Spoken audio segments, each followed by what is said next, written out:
Mike Keith back in Starkville.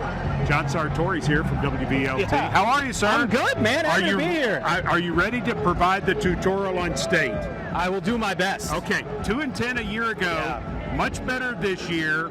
Why? Well, Blake Shapen's healthy, the quarterback. He got hurt early in the year last year. They were kind of trying to piece them things together with Scotch tape. Remember, Michael Van Buren, he's now at LSU. He played in the game in Neyland a year ago. He wasn't supposed to play for that team as a true freshman. Blake Shapen's healthy. He's seen a ton of football, led Baylor to a Big 12 championship a couple years ago, and he's got state 4-0 for the first time since 2014. The last guy who did that, Dak Prescott. They grew up about 16 miles away from each other. Pretty cool storyline as the Bulldogs are rolling. Why are the Bulldogs so much better on defense?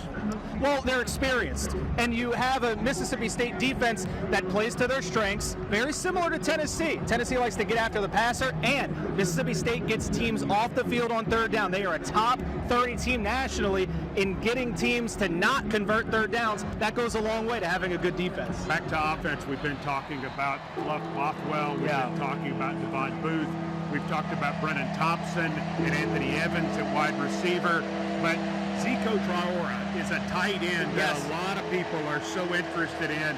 His strengths, what does he bring? Well, you're going to be hearing his name on Sundays, that's for sure. He's a big-bodied receiver. You wonder how a guy like that ends up at Arkansas State out of high school. Just under-recruited. Should have been in the SEC from the start. He can block. He's got a huge catch radius, and he's going to present some big-time problems for Tennessee in the red zone today should Mississippi State get inside the 20. One of the guys that adds speed to that offense, you're just mentioning him, but they have a lot of guys that can really, really run. They sure do, and you talked about Fluff Bothwell, a guy who made his name in South Alabama, part of that huge exodus, I guess you could say, for the Jaguars. He winds up in the SEC. Devon Booth, like you said, another speedster, a lot of speed in the backfield, and they do a really good job of getting the ball out of Blake Shapen's hands quickly.